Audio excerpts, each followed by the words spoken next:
Magandang araw po sa inyong lahat mga karbi natin at eto nga mga kaubayan, no? Marami po ang nagtatanong kung bakit marami po ang galit, ha? Baka nakarma nga, itong si Mima Alicia mga kaubayan at yan po ang ating pag-uusapan at eto pa mga kaubayan, no? Pati po vlogger nila, si Mima Alicia, biktima. Kasi hindi safe ang Pilipinas. Ayan na. Senator Cayetano sinuplak si Matibag at Ping. Yan po ang ating alamin mga kabayan sa video ito. Pero bago po natin simulan yan, palike naman po ng video ito. Malaking tulong po yan. Maraming salamat po. At ito nga mga karibin natin, pasadahan na po natin to, no? Kasi ito mga kabayan, no? Marami po ang napapatanong, okay? Dahil po dito sa panaw ni Mima Alicia, isa pong BBM vlogger, marami pong napapatanong, na namatayan na nga po mga kabayan yung post, 'di ba? Yung post about sa kanya, marami pa rin ang tumatawa at natutuwa. Sabi po dito, Mima Alicia, 24 years old, anti-Duterte vlogger, namatay at marami pa rin ang natutuwa at ang tumatawa at natutuwa. So, ang tanong dito mga kabayan, bakit kaya marami ang natutuwa? Bakit marami ang mga reaksyon na tumatawa? Ito po ang sabi dito mga karibin natin, no? Sabi po dito, ito po yung naging comments nila. Mamaya ipapakita po natin yung reason talaga kung bakit. Isang video mga kabayan na masasabi mo rin talagang dapat lang siguro. Deserve. Parang ganun, di ba? Pero ito pong sabi dito, sinundo ka na ni kamatayan, buti nga sa'yo. Yan, no? Yung mga ganyang comment mga kabayan, di ba? Parang, yan, namatayan ka na nga, pero ganito pa ang comment sa'yo, di ba? Wala ka na nga sa mundong ito, ganito pa ang comment sa'yo. Kasi mayroon po siyang ginawa na parang hindi maganda, mga kabayan. Ang daming nagsiselebrate sa pagkagurgur mo. Ayan, mga karibin natin, ha? Nako. Sabi po dito, it's pity. It's a pity. Why was he killed? Hindi po she killed. It was because of his big mouth. He had no other recourse. Yet, she kept dragging Sara Duterte into it. Karma really catches up with you. Ayan mga kabayan, no? Hindi lang po si VP Sara, maging si former President Duterte ay talagang binalahura ng babaeng ito. Kaya marami po ang natutuwa ngayon, di ba? Sana, wag naman. Siyempre, nakakatuwa siya. Doon na lang siya mag-vlog sa Imberno. Ayan mga kababayan. Siya lang po ba pwede maging happy? Correct, di ba? Kasi nung nabubuhay pa sila, happy siyang binabalahura niya yung mga Duterte, lalo na si former President Duterte, di ba? Pangit din kasi ugali niya, period. Yun nga mga kabayan, no? Kaya habang nabubuhay po tayo dito sa mundong ibabaw, please, although we have differences, no, pagdating po sa politika, kaunting respeto, kahit ganun, di ba? Mga kabayan, respeto din kahit papano. Alright? Para kahit magurgur tayo, meron pa rin taong matutuwa sa atin, mga kabayan. Sabi po dito ni Igalan, kaya piliin nating mabuhay ng mabuti kasi ngayon lang ako naka-encounter ng taong namatay pero pinagtatawanan. Let us not forget that having life anchors in God's presence is precious. Ayan mga kabayan. Gustong-gusto ko itong sinasabi niya. Gumawa tayo ng mabuti. You know? Ito po mga karibin natin sinasabi ko, no? Na eto, talagang binlahuran nila dito si former President Duterte. Tingnan nyo, Putakinan to si Digo. Pitigin ko. Pinitik mo na? Ba't mo naman pinitik? Si Mima yung nagsasalita dyan. Yung mga naniniwala sa karton. Grabe, oh. Yung iba dinadasalan yan, boss man. Ay, ako pinipitik ko lang yung itlog. Ganyan po nila pag... pinapakain yan, oh. Ay, puta ko na. Pinakain ko naman, kita nyo na? Grabe. Uy, wag kayong ganyan, Grabe, hinahanap ko yung magnanakaw. Ito lang daw. pala, oh. Tapos pinapakain pa ni Kumi. Yan. Grabe ka Yan ba yung naman, grupo boss niya? Yan ba yung grupo niya mga kababayan yung nasa text? Nakita niyo na po ba yung text mga kababayan? Di ba? May text po kasi doon mga kababayan na parang nagkakaunsihan po sila. No? Na sinasabi nga doon sa text na nagrereklamo itong si Mima. Oh, na bakit daw wala pa yung 250,000 niya. 'Di ba? Nabasa niyo na ba 'yon? Oh, tapos grabe talaga magsalita si Mima. No, grabe po magsalita hanggang sa text. Grabe, parang hindi babae, no? Parang ewan ko lang, no? Alam mo, hindi ganyan yung itsura niya noon, ha. Medyo pangit pa siya noon nung simula mag-vlog, mga kababayan, no? Ganyan, sabi ng iba, ganun talaga pag nabayaran, gumaganda, mga karibin natin. O tayo, tayo dito sa PNR, papangit lang tayo ng papangit dahil wala namang nagbabayad sa atin, eh. Diba? Anyway, ano pong masasabi niyo dyan, mga karibin natin, no? Just comment down below. Ipinakita ko lang po yung video para ma-justify po yung sinasabi ng ating mga kababayan. Yung tinatanong niya, bakit daw marami po ang galit? Ha? Ang sabi ko dito, nakarma na. Buti nga, di ba? Dahil po sa mga pinagagagawa nila, kay former, may isa pang video yan, di ba? Yung karton at saka garapon. Marami pong nagalit doon. Yung mga nagalit sa video yon, tuwang-tuwa sila ngayon. Yun mga kababayan. So, hindi talaga pare-parehas ang tao. May mga taong mabait, may mga taong sagad din naman ang kalokohan sa katawan, kaya ayan, di ba? So, but anyway, rest in peace po, Mima, okay? Alright, eto mga kababayan, pasadahan na po natin yung video, pasok, eto po. If hindi ako nag-take over nung May 11 at tahimik lang ako. Ba't kawawa naman ang ating bayan, kawawa naman ang ating mga Correct. Real talk. kababayan, kawawa naman yung mga nawawalan ng trabaho.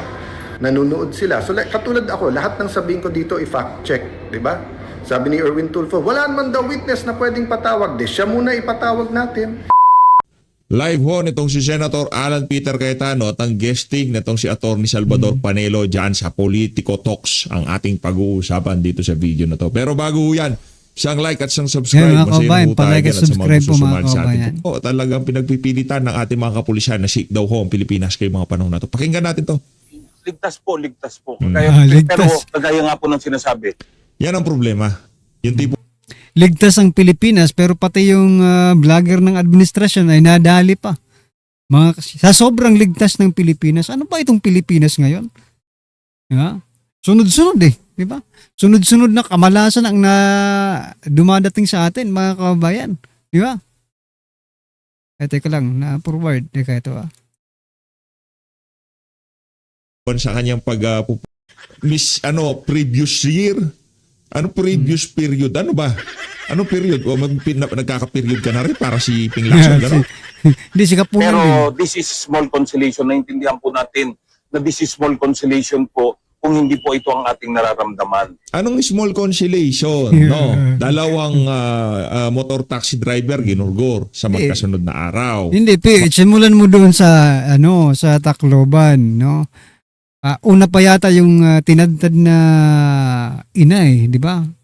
Hindi ko lang maano kung saang lugar yun, pero mayroon pong ganong balita, no? Tinadtad dahil bangaga. Tapos Tacloban, mga kabayan. Tapos may nang-hold up pa. Di ba? Tapos yung taxi driver, yung yung rider. Okay? Si Mima. Anong nangyayari ngayon, mga kababayan? Mga bata. Yan. Merong isang barangay tanod, nag-aawat lang, natumba. Itong political vlogger na to, krimen pa rin ho yan. Krimen yan. Isa pa rin ho yung manifestasyon na hindi talaga safe sa Pilipinas. Correct. Kasi kung safe, marami CCTV, merong rumurondang mga pulis yan sa lugar na yun, hindi mangyayari yun. Kaya ang hirap, mga kababayan, pag ganito, no? Kapag meron po tayong mga anak na nag-aaral sa medyo malayo-layong lugar, tapos uwian, di ba? Grabe po yung kaba ninyo hanggang makarating yung anak niyo sa bahay niyo. Believe me, mga kababayan, ganun po ang nararamdaman ko sa mga nangyayari ngayon, okay? Di ba? Yung mga nangyayari ngayon sa ating bansa ngayong mga panahon na to, ang representasyon na hindi talaga safe. Huwag yun na ipagpilitan. Magmumukha kayo si Raulo, sir. Tama. Diba? Pero sabi po ni John B. Cremulya, safe ang malaki na po ang pinagbago ng Pilipinas. Safe na ang Pilipinas. Aray ko po. Malaki nga ang pinagbago dahil noon, mga kababayan, mga adiktos ang nagugurgor. Tama? Ngayon, anong nagugurgor? Mga inosente, mga naghahanap buhay lang. Yung mga patas kung lumaban. Ewan ko lang si Mima kung patas ba siya lumaban ha. Pero yung iba, inosente at mga patas lumaban. Hindi ko lang sigurado si Mima kung patas ba rin lumaban yan. Sa totoo lang, ha?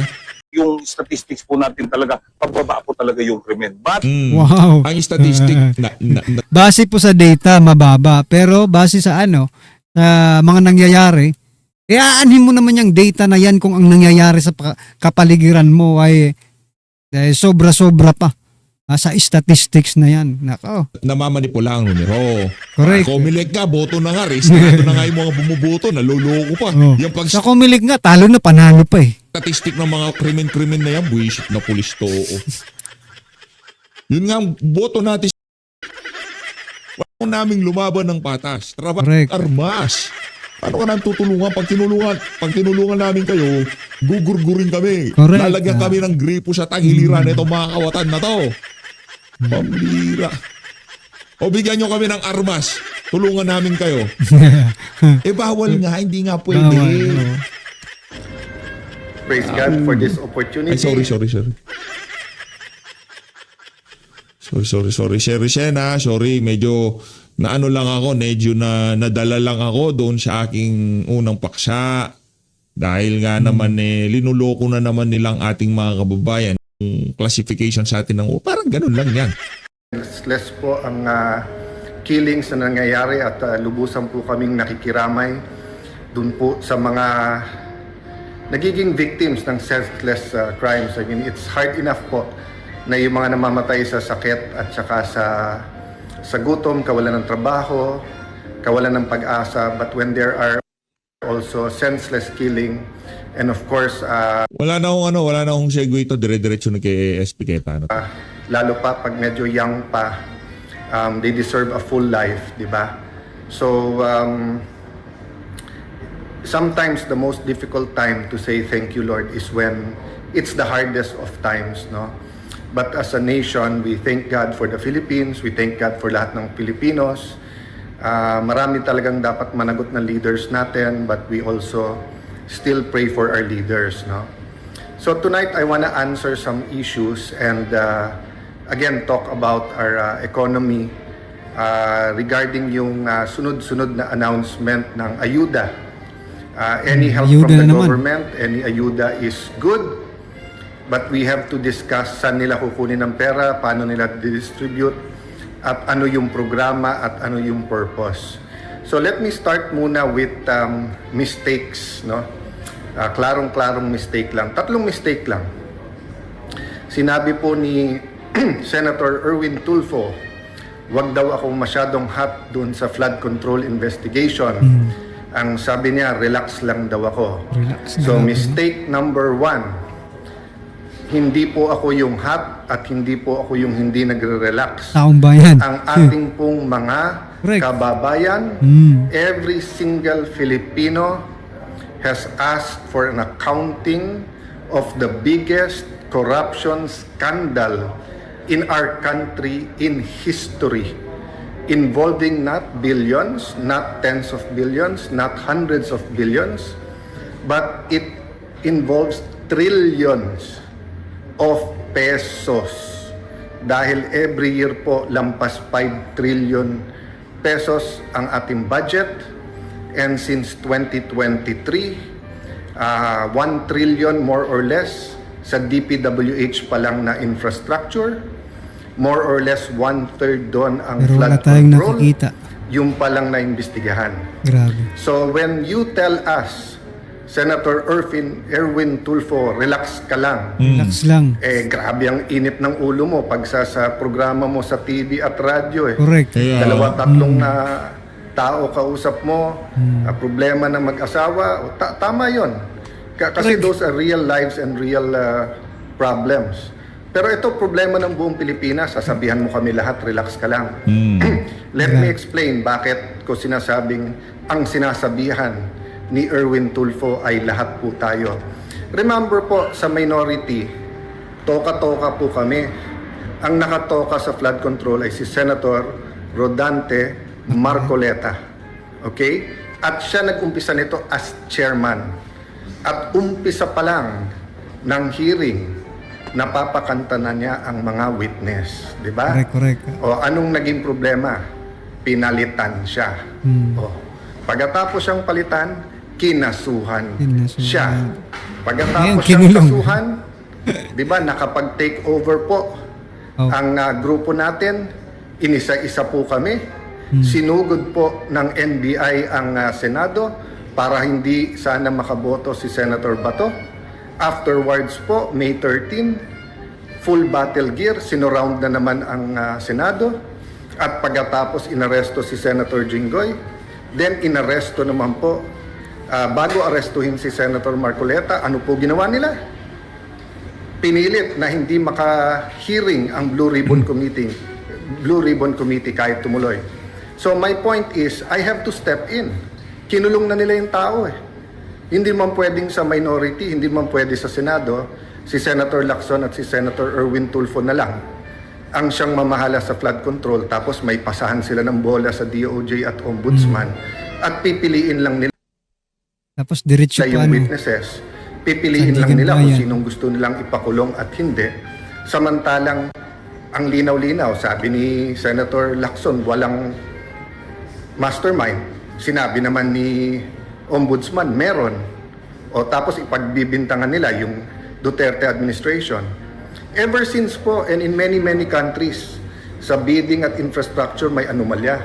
But the magnitude at paano nila naging systematic, and then paano nagkaroon ng ganat kalaking ghost projects during this time, tapos paano nila binabago-bago na ganun karaming ghost, ganun hindi.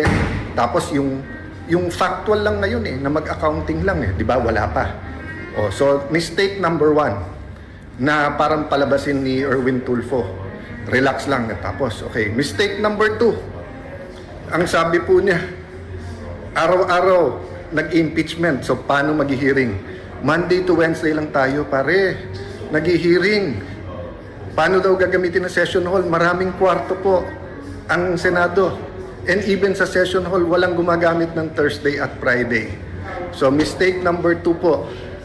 Mistake number 3. Sasama ko na po dito si Director Melvin Matibag, Yan.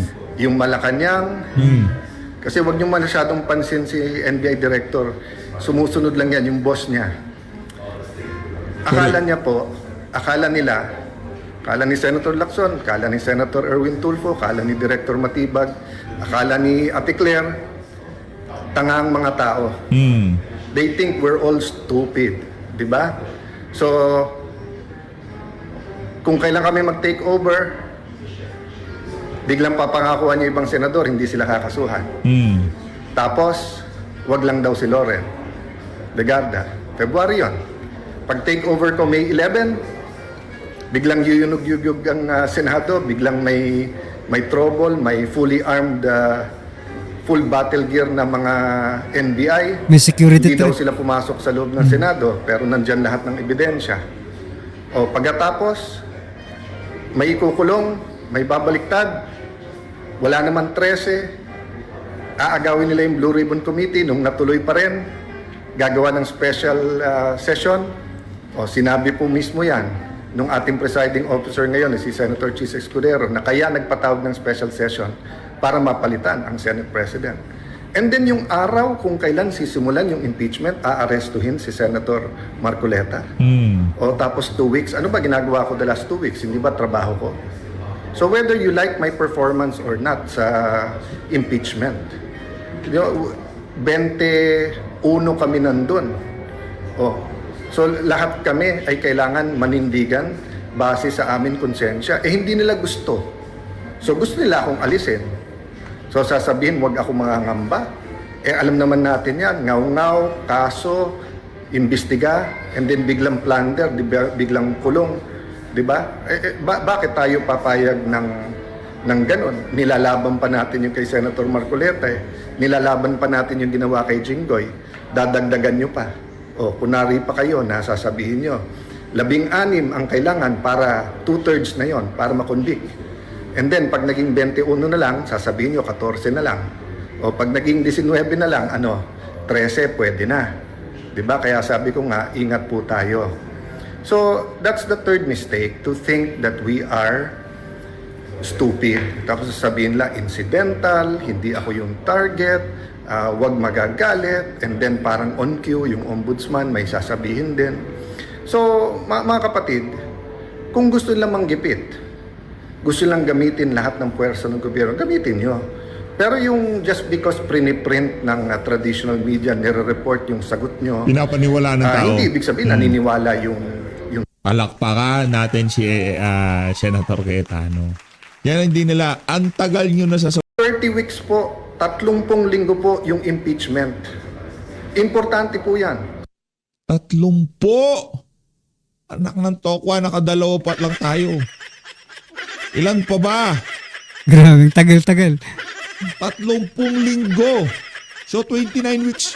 Ay 28 weeks. Naka pala. Kuya Alan, kaya pala yung 10K. Kaya babalikan ko lang ng konti yon, ha? Okay. 2020, nung nagkaroon tayo ng pandemic, tayo po ang nagkaroon ng pinakamatagal na lockdown sa buong mundo. Eh, ang problema po sa lockdown, marami pong no work, no pay. At marami din po, isang kayod, isang tuka. Di ba? Halimbawa, mga tricycle driver natin, kapag hindi sila lumabas, wala silang kakainin. Pwede na So, palabas. upon the recommendation of one big businessman, si Sec Sunny Dominguez ng DOF, sa pagpupulong-pulong namin, kinausap ko po yung mga congressman, nagkaroon tayo ng package, yung Bayanihan 1, 10K po yon, 2 gives of 5K. So, noong 2021, going into 2022, sabi ko marami pang hindi nakaka-recover. So, kaya ng ating budget magbigay. Pero pagkapanalo ni President Marcos, ayaw niya. Pero every single year po, tinatanong ko yon sa aming Chairman of Finance, 2 to 300, minsan 400 billion ang ayuda. So, kaya pong bigyan Kaya. ng 10K. Towards 2023, Kaso yung execution, kahit gusto ng senador, kahit anong pagpipilit niyan, kahit na ika nga, pabor na yung mga kasama niya dyan sa polis. nanakawin muna yung daan-daan bilyon bago kayo bigyan. Di ba? So 2023, 2024, 2025, ngayon, pwede naman pala magbigay. Nandiyan ang pera eh. Pero saan nilagay? Doon sa mga pwedeng nakawin. 10%, 15%, 20%, 25%, 30%. May ghost pa. So yung ghost, ibig sabihin, 100% ninakaw. Ngayon na galit na kayong lahat. At ngayon na malapit na magsona. At syempre, pataas ang presyo dahil mismanaged din po. May crisis talaga, pero mismanaged din yung ekonomiya natin. Mismanaged din po kasi yung ating priorities. Ang priorities, paano kunin ng Senate President? Ang priority, paano mag-impeachment. Hindi priority yung crisis sa nangyari sa Middle East at yung presyo ng gasolina at diesel. Di ba? Hindi, So bakit hindi ko po ito priority. sinasabi? Kasi katukin natin ang DBM. Kamusta ang release ng budget para sa mga proyekto? Kasi kung hindi nare-release yung pera, hindi umiikot Kaya sa nga. ating bayan ang pera sa ating ekonomiya. So ang government spending ay napaka-importante. Tapos a-announce ka ng ayuda, which is maganda, pero nanakaw na yung malaking halaga, and then mangungutang ka ng malaki, magbebenta ka ng gold, magbebenta ka ng mga property ng gobyerno kung kailan. So yan pong ginagawa ng administrasyon mga kabayan. Benta ng benta, utang ng utang. Diyan po sila magaling mga karabin natin. Pero ito, pasadahan po natin si Attorney Panelo mga kabayan. Ito, may banatan sila dito eh. Di ba Akala ko, attorney, board ka na sa cross-examination. That's the entire proceeding. Si Jesus Palsis. In what particular yung na-board kayo? Kasi unang-una yung presiding officer talagay ko, balikan niya uli yung mga pinag-aralan niya. Panay ano siya palpak, in other words. Can you imagine, he allows somebody to publicize her cause or their cause in the trial, magpipresent ka lang ng testigo. Mag-i-speech ka ron. Ano ba yan? Tapos papayagan niya. The timely objected naman by the defense. O ano sabi ni presiding officer? I will listen first and then I will decide whether I'm going to strike it out. Nasabi na. Napakinggan na ng buong bansa. Ano ka ba? Eh, kasi nga, sui generis yan. Political, judicial, administrative. So, But the point is, hindi mo alam hindi ko marunong, in other words, mag-preside. so 6 na trial days, 2 pa lang witnesses ang went through the process. Dalawa lang. 2 pa lang. Dalawa pa So lang. how long do you think will... Alam mo, isa pa, huwag naman magagalit yung abogado. Bakit hindi tatagal? Kayong dalawa, nagpa-practice kayo. Wala. Direct. Wala yan sa practice ano. Si Palsis, wala yan sa practice ngayon. Suspend yan mga kabayan ng isang taon ha. Huwag niyo pong kalimutan, si Jesus Palsis ay suspendidong abogado.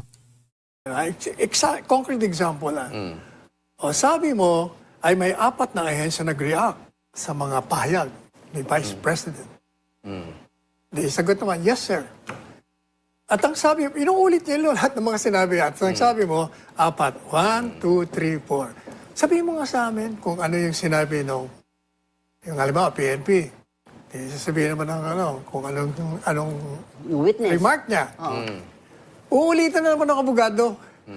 Ang sabi mo, yung una sinabi, tatanong na naman siya. Pagdating dito sa second, ang sabi, madalit sabi, paulit-ulit. Redundant. Parang, ang nakikita ko lang, I think this is his first shot at prominence. Kailangan yung camera nakatutok sa kanya na matagal. Kaya matagal. Do you think they're doing it for the purpose of Hindi, educating? para sa kanya, I don't think educating. Kasi kung kayo yung mga abogado, I'm sure, tatanungin mo, may 4 na reaction.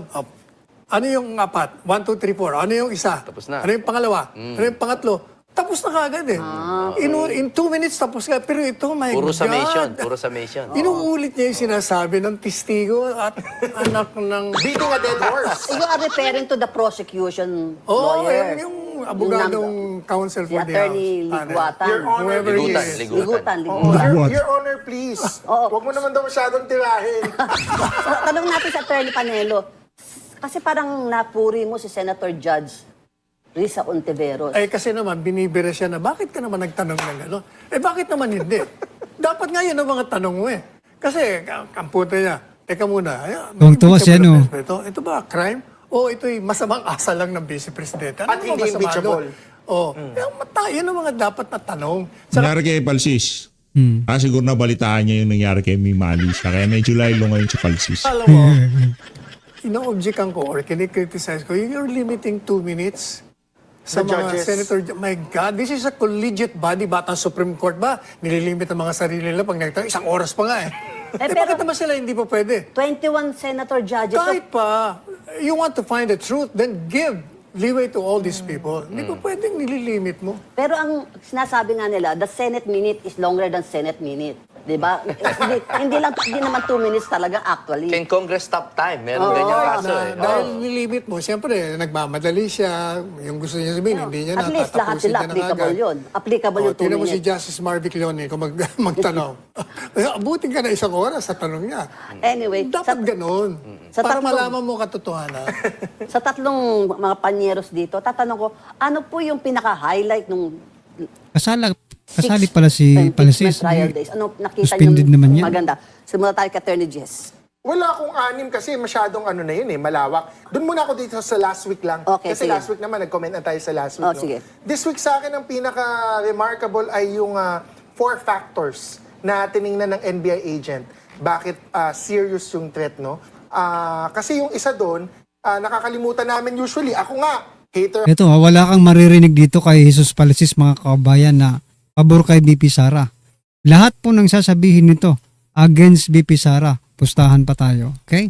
ako ni VP Sara, ha? O, aminado ako, di ba? Tinitingnan ko, grave threats ako. I agree, grave threats siya. Pero usually nakakalimutan ko yung isang sinabi at na-highlight ito ng NBI witness natin na merong nature of persistence daw. The nature of the instruction is wag mong tigilan. Si Lotok yan, no? Yes, si Lotok. Ang instruction na yon shows na serious and real yung threat kasi persistent. So, that's from the witness, ha? That's not ligutan talking. That's not a senator judge talking. Madami pang ibang remarkable. Pero sa akin, remarkable yun kasi na-highlight niya yung ibang factor na ako usually, kahit na bias ako against VP Sara, nakakaligtang. Okay. Attorney Jimmy.